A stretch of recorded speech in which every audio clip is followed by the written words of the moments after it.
Hola nuevamente queridísimos amigos.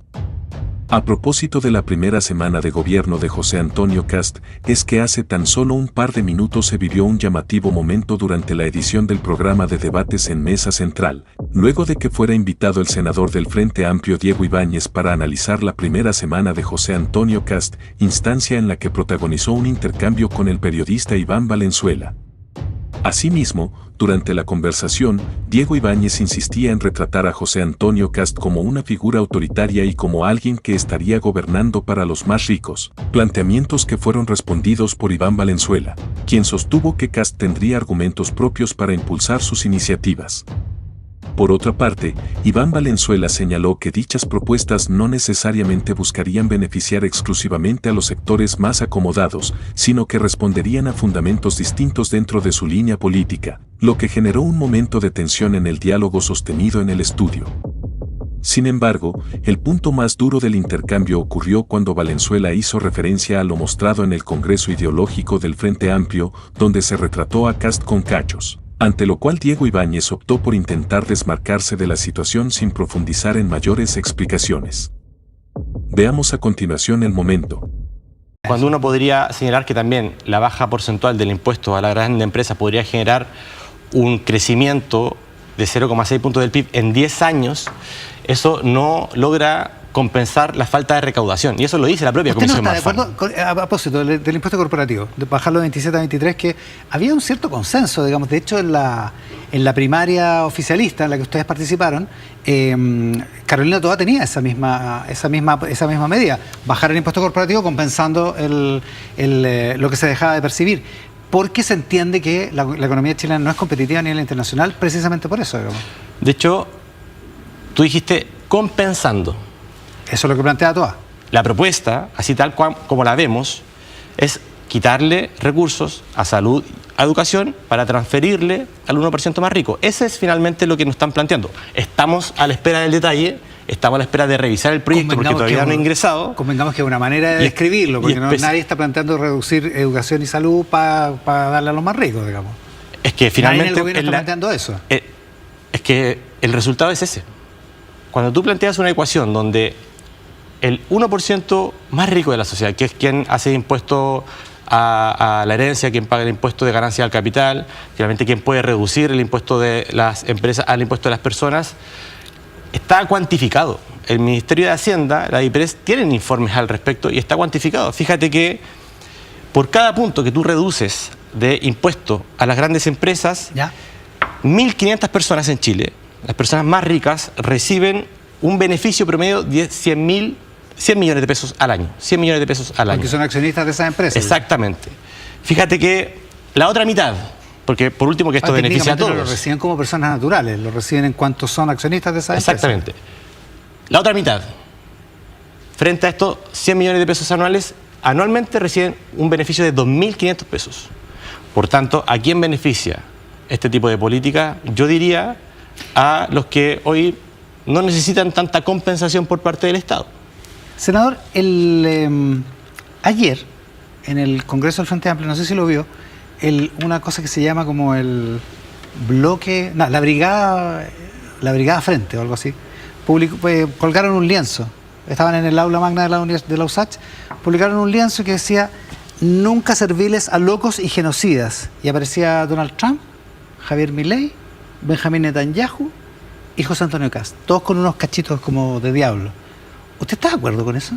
No asistí a la Asamblea del Congreso. No, yo sé, pero... No, yo creo que hay que tener un respeto por la figura presidencial. Ya recién 10 días, más allá de la opinión que podamos tener de Netanyahu y de Milei, que apoyan el lamentable genocidio en Palestina. Creo que ahí guardo mi distancia.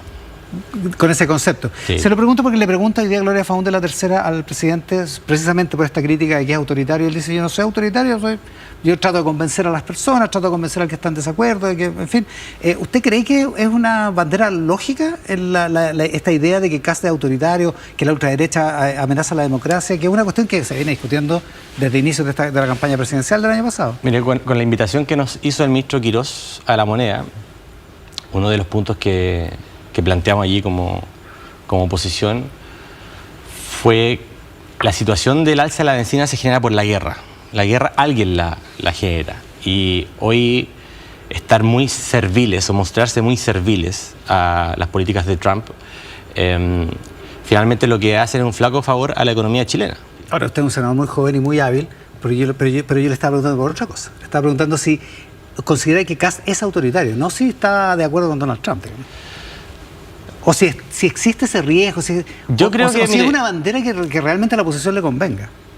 Como el lienzo que pusieron ayer en no quisiera, para saber si es autoritario o no, irme a 40, 50 años atrás. Sí puedo señalar mi experiencia como parlamentario en el Congreso. El Partido Republicano, que es el partido del presidente Kast, no se sentó a dialogar a ningún espacio para construir acuerdo en el gobierno anterior. Y ojo, en algún momento, y esto a veces se pasa por alto, pero recordemos el segundo proceso constituyente. Recordemos, porque todos hablamos del primero, pero recordemos el segundo, donde hubo una mayoría sustantiva del Partido Republicano, donde no quisieron llegar a acuerdo con nadie. Y creo que eso, a mi juicio, hace que se resbale un poquito también esa capacidad de diálogo que es propia de quien quiere hacer de la política un espacio de coincidencia, un espacio de cohesión. Creo que así era un poco el Frente Amplio en la época de la pandemia. Es muy fragmentado. ¿No? La derecha hoy creo que también ha puesto algunas alertas respecto de temas que el ministro Quiroga ha tirado esta semana y que no están muy de acuerdo. Me da la impresión de que también le falta un poquito más de diálogo dentro de su propio sector político. Ahora, así de impugnador, como usted describe al Partido Republicano, era el Frente Amplio en la época del estallido social y de la pandemia con el gobierno Piñera, ¿no? Fíjate todo que lo encontraban insuficiente. Fíjate que es muy interesante eso. Dentro de lo que fue el antiguo movimiento autonomista, que luego dio paso a lo que fue el Frente Amplio junto a varios otros 12 partidos, discutíamos mucho sobre cuál iba a ser nuestra posición el primer y segundo año con el presidente Piñera. El presidente Boric asistió a la mesa por la niñez. El entonces alcalde Char asistió a la mesa por la seguridad. Yo asistí a la mesa de salud mental. Ahora, usted participamos, entregamos insumos. De cómo los criticaron y cómo criticaron a Boric por ir a la mesa a las niñas, ¿no? Sí, parte de la izquierda lo trataba de traidor. Creo que uno, y a propósito de que el gobierno lleva 10 días, uno tiene que sentarse a conversar. Tal como se puede apreciar en el registro, no hay duda alguna de que el Frente Amplio, luego de estos 4 años en que intentaron ejercer la conducción del país, no aprendió absolutamente nada, considerando que incluso fueron capaces de retratar a José Antonio Kast con cachos junto a otros mandatarios, acción que bajo sus propios estándares podría calificarse como violenta.